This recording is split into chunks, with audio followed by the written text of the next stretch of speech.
Hey everyone, and welcome. I'm Six Path Weeb, and today, we're diving into an exciting fanfic concept. What if a female Naruto mastered the Primordial Chakra? Disclaimer, this channel is purely for entertainment and discussion.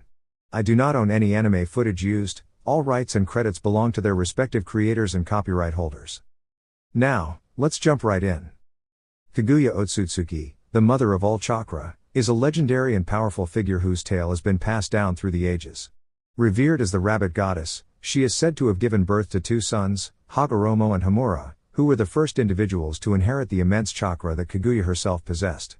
Homura became the ancestor of the Hyuga clan, while Hagoromo's descendants, Indra and Ashura, went on to establish the Uchiha and Senju clans, respectively. Over the centuries, these clans flourished, faced challenges, and persisted through adversity. The powerful chakra that Kaguya introduced to the world gave rise to many unique bloodlines, all of which are deeply respected and protected by the shinobi. In modern times, three major dojutsu are recognized by the shinobi villages: the Byakugan, Sharingan, and Rinnegan. However, a fourth dojutsu is believed to rival even the Rinnegan in its might. Known as the Tenseigan, it holds immense power and potential. The descendants of Indra and Ashura continue to thrive through the Uchiha and Senju clans, while the Hyuga clan preserves the legacy of Homura. Another clan, the Kaguya clan, is said to possess a bloodline directly linked to the rabbit goddess herself, known for its dead bone pulse.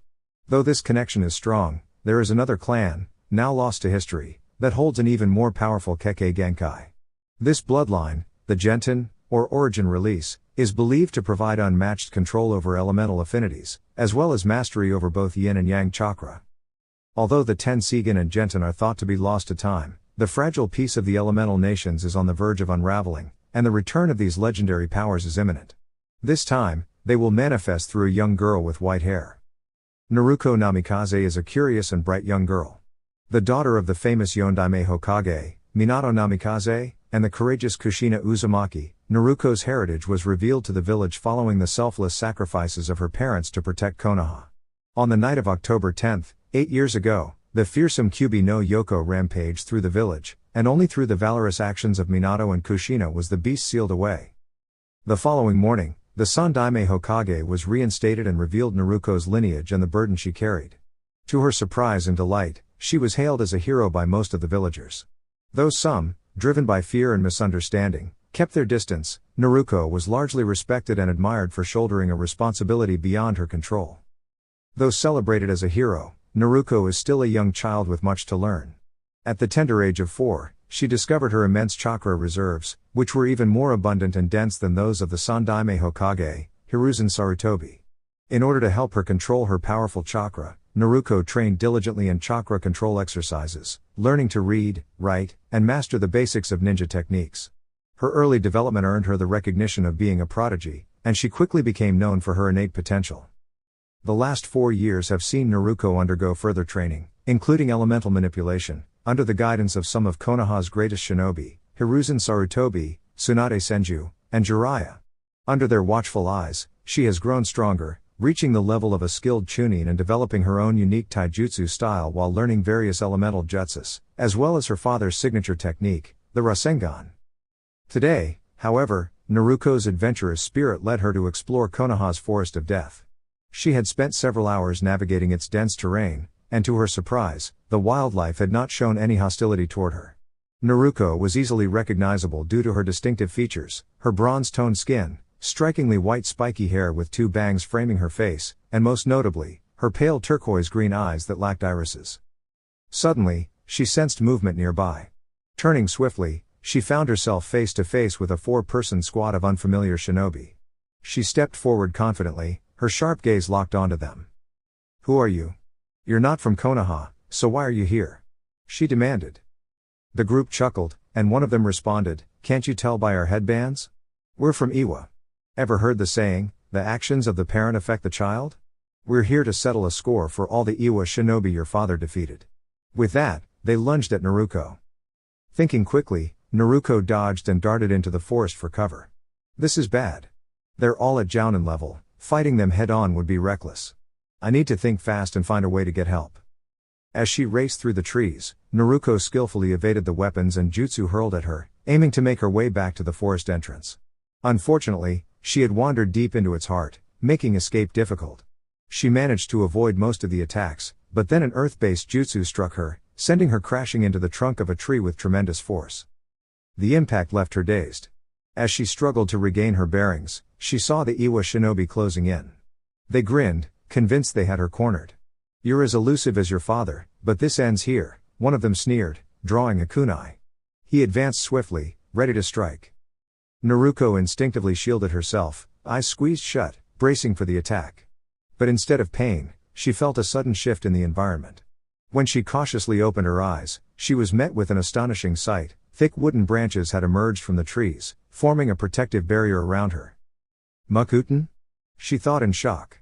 Wasting no time, she scrambled to her feet and took off, leaving her would-be attackers momentarily frozen in surprise. "Makuten?" one of them exclaimed. "We definitely can't let her escape now." With renewed urgency, the Iwa squad pursued Naruto, launching attacks as they chased her through the dense forest.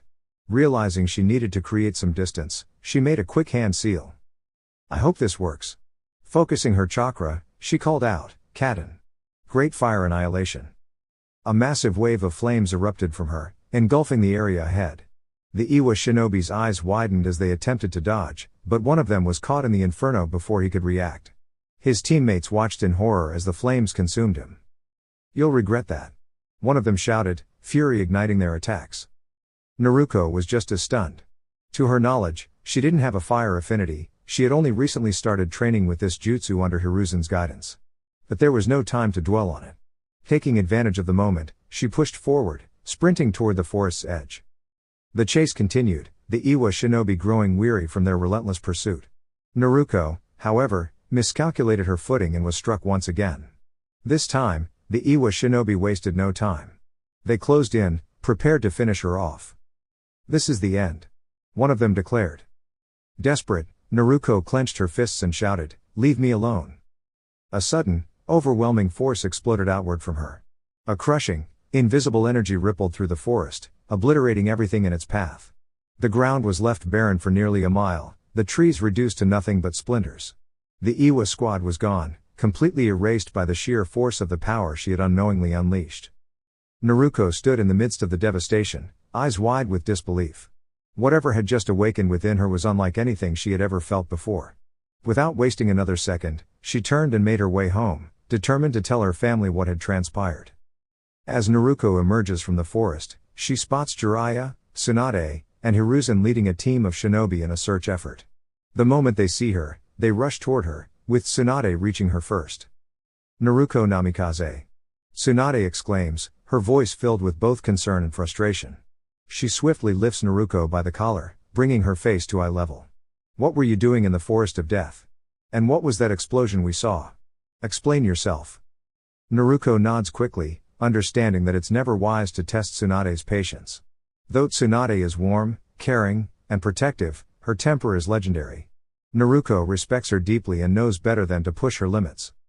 Taking a deep breath, Naruto recounts her encounter with the Iwa squad, the unexpected power she displayed, and the overwhelming force that leveled a massive section of the forest. She also notes that despite using such an immense technique, she doesn't feel exhausted in the slightest. Tsunade examines her carefully and is shocked to find that not only is Naruto unharmed, but her chakra reserves are nearly full, and they seem to have increased significantly. Incredibly, she now possesses more chakra than Jiraiya, Tsunade, and Hiruzen combined. As they study her more closely, they notice something else: her eyes have transformed. The striking new design catches their attention immediately. Her once familiar blue eyes now contain a deep ocean hue, with a mesmerizing turquoise lotus pattern surrounding the pupil, accented by hints of white. They are unlike any dojutsu ever seen before, both beautiful and mysterious. Hiruzen steps forward, his expression serious. "Naruto, these eyes of yours. They appear to be a dojutsu we've never encountered before. But what you mentioned about the Makuten and your newfound fire affinity is equally astonishing, and concerning." He retrieves a piece of chakra paper from his robes. "Could you focus your chakra into this?" Naruto nods and takes the paper. The moment her chakra flows into it, an astonishing reaction occurs. The paper glows brilliantly before completely shattering into fragments of light. The three legendary shinobi are left speechless. After taking a moment to collect themselves, they decide to keep this discovery confidential for now. Revealing such an extraordinary power too soon would undoubtedly attract unwanted attention. For now, their priority is Naruko's safety. Above all else, family comes first. In response to the attempt on Naruko's life, the three powerful shinobi decide to adjust her training to better understand her abilities. What they uncover is beyond belief. Not only does Naruko have an exceptional affinity for all 5 elemental releases, but she can also merge them to create advanced elemental techniques. Wood, ice, storm, blaze, explosion, none of them are beyond her reach. To make the most of this, Jiraiya utilizes his reformed intelligence network to acquire scrolls detailing various elemental bloodline techniques. Since Naruko's birth, Jiraiya has chosen to remain in Konoha permanently, restructuring his spy network into an official division of Konoha's military forces, now known as the Department of Intelligence and Espionage, DIE. Using its vast resources, he gathers numerous scrolls from different clans across the elemental nations, ensuring Naruko has access to knowledge that would normally be out of reach. With her exceptional chakra control, now surpassing even Tsunade's, Naruko masters these techniques within a week, using the efficiency of shadow clones to accelerate her training. While refining her elemental abilities, she also discovers that she possesses both yin and yang release. Her yin release allows her to wield techniques involving darkness, destruction, and even corrosive energy, while her yang release grants her the power of creation, healing, and purification. At the same time, Naruko is determined to learn more about her unique dojutsu. Searching through the village archives, Hiruzen and Jiraiya uncover an ancient, long-forgotten record from the Hyuga clan's history. The dojutsu Naruko possesses is known as the Tensigen. Although the records provide little insight into its abilities, simply identifying it is a significant discovery. But the real question remains, why does Naruko have it? Lacking detailed knowledge, Naruko chooses to experiment. Through trial and persistence, she learns that her eyes grant her unparalleled control over gravity. She can unleash powerful gravitational waves, negate gravity entirely, create immense pressure, and even collapse gravity upon itself, forming devastating black holes. One of her most fascinating discoveries is the ability to fly, reaching speeds surpassing the sound barrier with ease. With chakra reserves rivaling the tailed beasts, Naruko finds that she can use these abilities without fear of exhaustion. Being related to the Byakugan, the Tensigen retains all of its abilities, but without its weaknesses. It offers full 360-degree vision without a blind spot and has an even wider range. Naruko can see chakra networks with unmatched clarity, but unlike the Byakugan, her Tensigen does not cause visible vein strain upon activation. In every sense, it appears to be the ultimate evolution of the Byakugan. Even with such immense chakra abilities and a powerful dojutsu, Naruko understands the importance of physical training. She may be incredibly gifted, but she is still only 8 years old. Jiraiya takes it upon himself to train her in Fuinjutsu, guiding her through her parents' notes while helping her develop her own techniques. Utilizing shadow clones, Naruko devises advanced resistance and gravity seals to enhance her strength and speed. Jiraiya also presents her with the opportunity to sign the Toad summoning contract, but Naruko declines, stating simply, "Toads just aren't for me." Meanwhile, Tsunade continues to keep a close eye on Naruko's health and development. Since returning to Konoha for good, Tsunade has completely restructured the village's medical system. With the help of her assistant, Shizune, she not only manages the hospital but has also established a specialized medical training program within the shinobi ranks. Academy students with strong chakra control are selected for training in medical ninjutsu, ensuring that every team has a dedicated combat medic. Thanks to these reforms, Konoha has risen to unprecedented heights, now recognized as the strongest hidden village with the highest mission success rate and the lowest casualty count in the elemental nations. Despite the challenges ahead, one thing is certain: Naruko's potential knows no bounds, and her journey is only just beginning. The awakening of a legacy. Tsunade's tests on Naruko's DNA reveal that both her dojutsu and elemental abilities are unique bloodline limits. Curious about the origins of Naruko's inheritance, Hiruzen and Jiraiya search through the village archives, hoping to uncover more information. Their findings, however, are vague at best. The only substantial discovery they make is that Naruko's bloodline traces back to the very origins of shinobi history, even predating the Sage of Six Paths. The only name they can associate with it is Genten, or Origin Release. Determined to understand her abilities, Naruko, along with her mentors, continues to explore their origins. Despite her curiosity, Naruko prioritizes her shinobi training over dwelling on her lineage. When given the option to take a direct path to the Jonin exams, she firmly refuses. She insists on progressing through the ranks like any other shinobi, unwilling to accept any special treatment based on her heritage. 4 months later. Having chosen to attend the academy like any other child, Naruko prepares for her first day. She wakes early, completes her morning training, and heads to the dining area where her elder sister, Shizune, is preparing a delicious meal. After enjoying breakfast with her family, she sets off for the academy. News of Naruko's unique bloodline had unintentionally become public knowledge in Konoha, largely due to the unmistakable sound of gravitational bursts during her training. To prevent unnecessary panic, Hiruzen chose to address it openly, explaining Naruko's abilities to the villagers. Subtlety was no longer an option. With effortless control over gravity, Naruko lifts herself into the air and glides toward the academy. Below, villagers smile and wave, greeting the child of heroes warmly. Young children watch in amazement, while civilians nod in respect, admiring the bright energy Naruko brings to Konoha. Upon arriving at the academy, she greets the secretary, who returns the gesture with a warm smile before directing her to her class. Inside, Naruko recognizes several familiar faces, clan heirs she has met through political lessons and social gatherings. Shikamaru Nara, a strategic genius but notoriously unmotivated. Like many in his clan, his intellect is unmatched, yet he prefers the path of least resistance. His father, Shikaku, serves as the Jonin commander and is known for his brilliant tactical mind. Choji Akimichi, Shikamaru's best friend, always by his side. The Akimichi clan, known for their powerful expansion techniques, are formidable frontline fighters. Though often mistaken for being overweight, their physique is essential to their abilities, though one should never call them fat. Ino Yamanaka, sitting nearby, the lively heiress of the Yamanaka clan. Her clan specializes in mind-related techniques, excelling in interrogation and support. Her father, Inoiki, was a member of the legendary Ino Shikacho trio, renowned for their seamless teamwork. Ino's bright personality makes her a natural social butterfly. Naruko is particularly close to Hinata Hyuga, the shy yet determined heiress of the Hyuga clan. Having spent time training with the Hyuga to understand her own Tensigen, Naruko developed a strong bond with Hinata.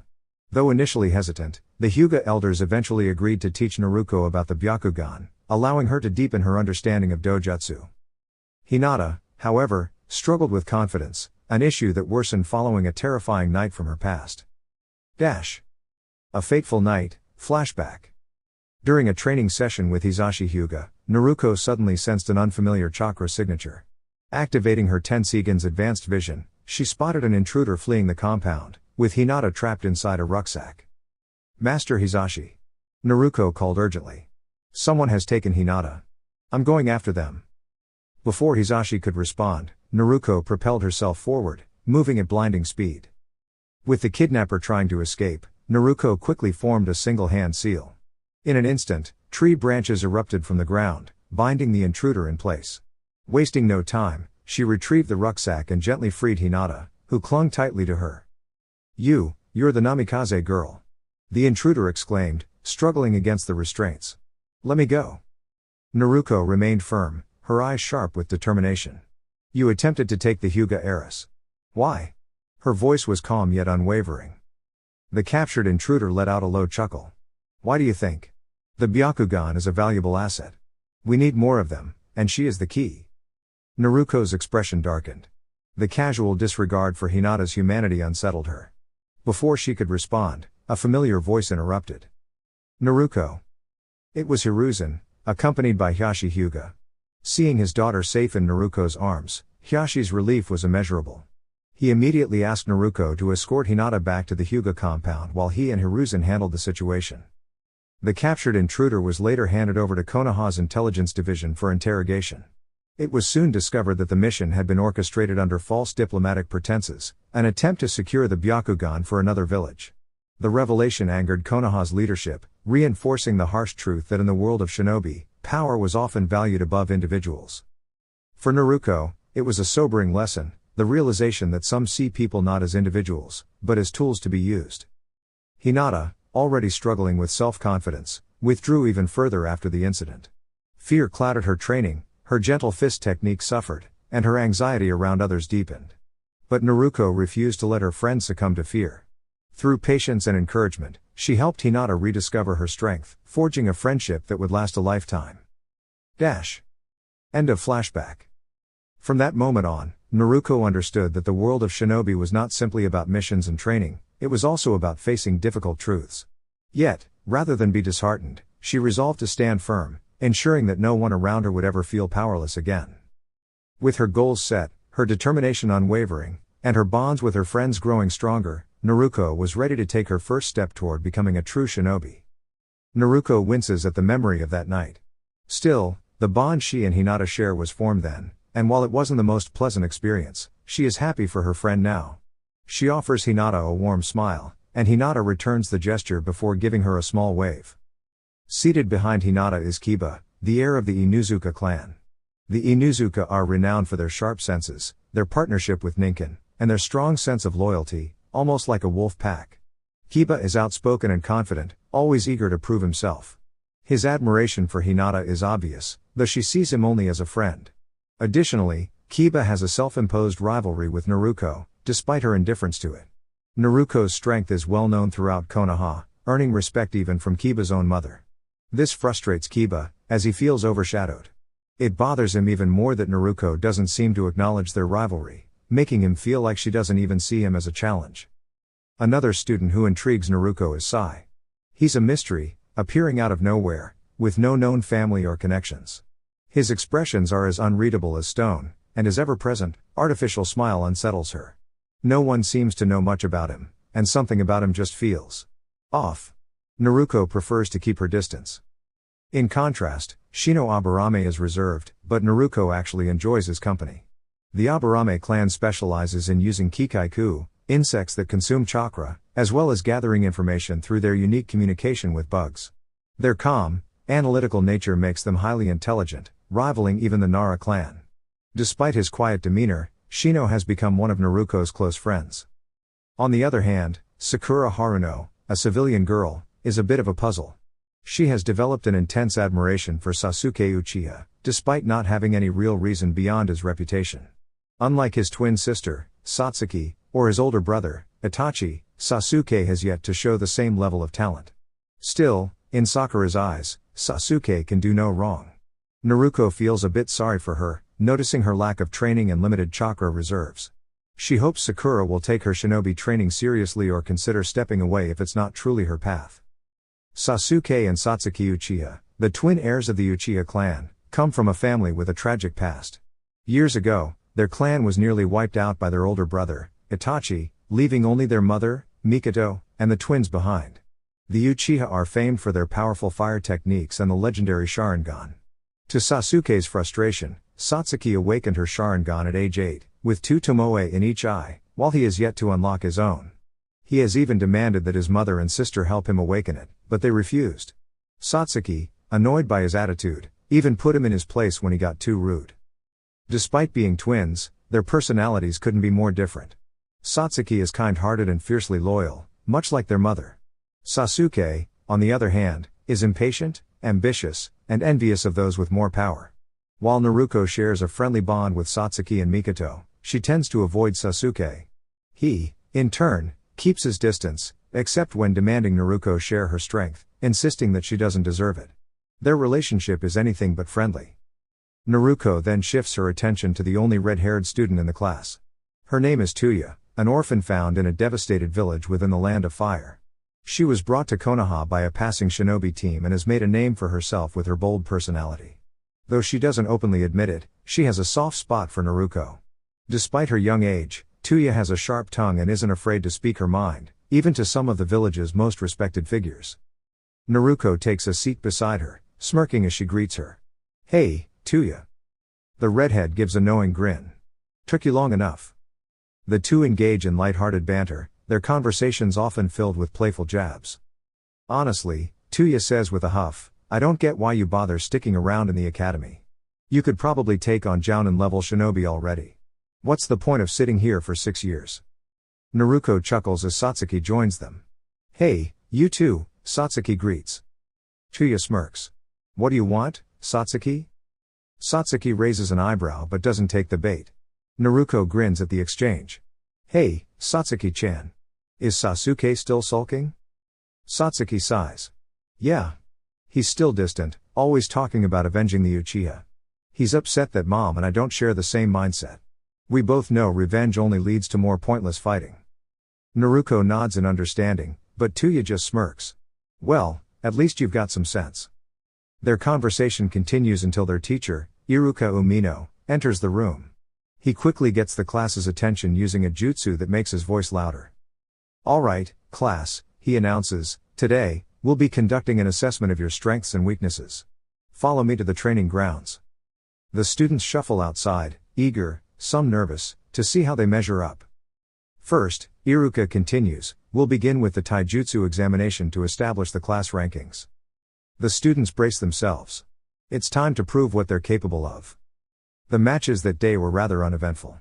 Sakura's match, in particular, was less impressive. She faced Ino, who had been training intensely in her family's taijutsu techniques. Sakura rushed in with a punch, but Ino swiftly deflected it and countered with an uppercut, throwing Sakura off balance. The match between Tuya and Satsuki, however, was far more intriguing. With a long-standing rivalry between them outside the academy, neither of them was willing to give in easily. Tuya, aware of Satsuki's counter-focused taijutsu style, played it strategically, hoping to lure Satsuki into attacking first. After a tense period of stalling, Satsuki charged in. The ensuing fight was a back and forth of Tuya evading Satsuki's counters while landing her own strikes, a dynamic that impressed both the Chunin instructors and onlookers. Neither fighter managed to land a decisive blow, but both earned top spots among the kunoichi. As the rest of the matches unfolded, they remained relatively uneventful. When it was Naruto's turn, she faced Sasuke, much to her mixed feelings of both excitement and reluctance. Naruto walked toward the ring with a calm demeanor, while Sasuke greeted her with a smirk. Ready to lose? He taunted. Naruto merely sighed, not letting his words bother her. The match began, and Sasuke rushed in with a punch that lacked precision. Naruto skillfully dodged and slid into his defense, delivering a quick palm strike that sent Sasuke flying out of the ring, securing her victory. Sasuke, embarrassed but determined, stormed off to sulk by himself. With the taijutsu exam completed, Naruto took the top rank, tied with Tuya and Satsuki for the kunoichi. Iruka then moved on to the shurikenjutsu exam. Most students performed well, though Shikamaru earned a low score of 4/10, remarking that it was all too troublesome.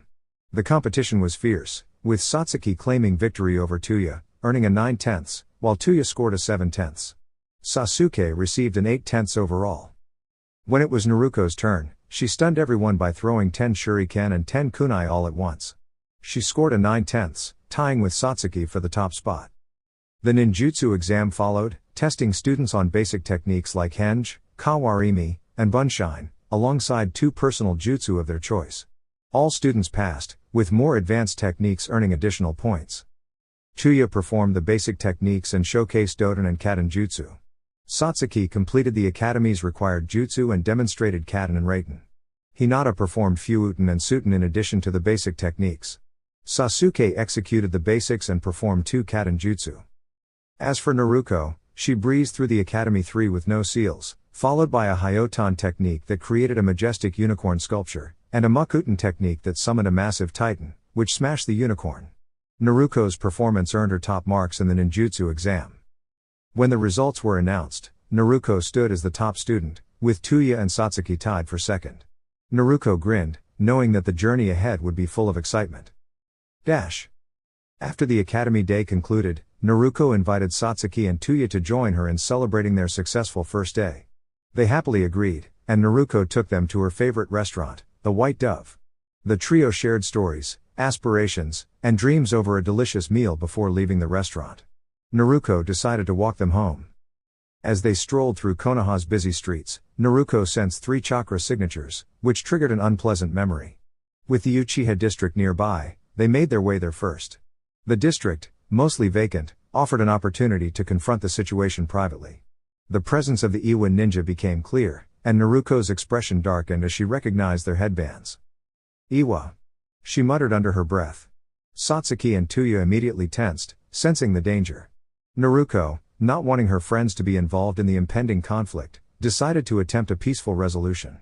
Wait. She called out to the Iwa ninja. I'm your target, right? Let's take this somewhere more secluded to avoid drawing attention. The Iwa Jounin exchanged glances, and their leader sneered, not a chance. Without further words, they leapt into action. Satsuki, Tuya, get out of here. This is my fight. Naruto ordered. Though the two girls hesitated, worried for their friend, they complied and hurried toward the Uchiha main house to alert Mikoto. The two other Iwa nin tried to follow them, but Naruto swiftly intercepted. Not on my watch, she shouted, forming a hand seal. Doten. Iron barricade. A massive wall of iron erupted from the ground, blocking the Iwa pursuers and surprising the enemy with the strength of Naruto's earth affinity. The Iwa nin hadn't anticipated such a powerful technique coming from a Konoha shinobi. The fight was about to escalate, but Naruto was determined to protect her friends and face the threat head-on. Seeing that she caught them off guard, Naruto forms a Rasengan and pushes it into the chest of one of her attackers. The chakra orb makes a direct impact, causing him to stumble back in shock. The sudden turn of events catches the other Jounin off guard. His eyes widen in disbelief as his comrade is knocked back by an 8-year-old girl. Naruto takes advantage of her enemy's confusion, forming another hand seal. Yotan. Lava orbs. She gathers chakra into her chest and releases a small orb of molten lava at her attacker, hitting him directly. The man grunts as he tries to dodge, but the heat leaves him momentarily stunned. Seeing her two comrades fall, the leader charges forward with a kunai, intent on stopping Naruto. You're not getting away, Namikaze. He moves swiftly, closing the distance faster than Naruto can react. Though she tries to block, he manages to strike her with the kunai, not deeply enough to cause serious injury, but the pain makes her wince. Naruto's grip tightens on his wrist, her focus unwavering. She looks into his eyes. This won't end well for you, she says, gathering her chakra. Her eyes shift to ice-cold focus. Hyotan. Arctic curse. In an instant, the man feels his arm stiffening, then his whole body slowly freezing from the inside. Fear starts to spread across his face as he realizes what's happening. Naruto maintains her steady gaze. It's not painful. Yet. But the cold will take you slowly. The freezing jutsu moves rapidly, freezing his limbs first before reaching his core. He tries to fight it, but the cold gradually incapacitates him. Ah! He screams in pain as his body succumbs to the ice, his movements slowing until he can no longer move at all. Scream all you want. You brought this on yourself, Naruto declares firmly. You underestimated me. The man struggles for one final breath, trying to shout back, Iwa will never forget this. But his words are silenced as the curse finishes its work, leaving him frozen in place. Tsunade, Hiruzen, Mikoto, Satsuki, and Tuya arrive just in time. Tsunade hurries to Naruto, checking her injury. You're all right, she says, seeing that the wound is already healing.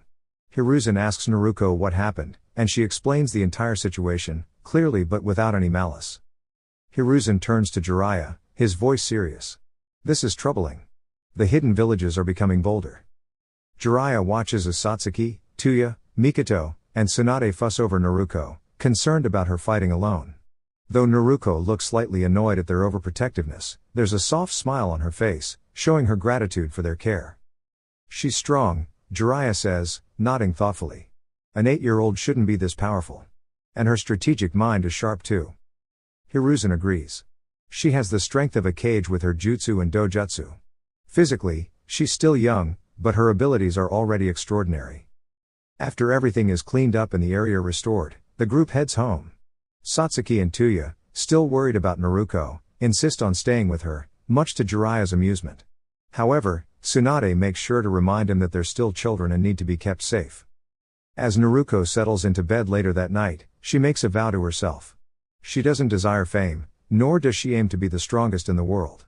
Her only wish is to become strong enough to protect the people she cares about, Hiruzen, Tsunade, Jiraiya, Mikoto, Hinata, Ino, and especially her two closest friends, Satsuki and Tuya. Naruto swears to never let harm come to them. And if anyone dares to hurt them, they will face her full determination. Because, for those she holds dear, she'll do whatever it takes to keep them safe. And with that, we've reached the conclusion of the first part. If you enjoyed this, don't forget to like, share, and subscribe to my channel for more exciting content. Thanks for tuning in. Best regards. 6 Path Weeb.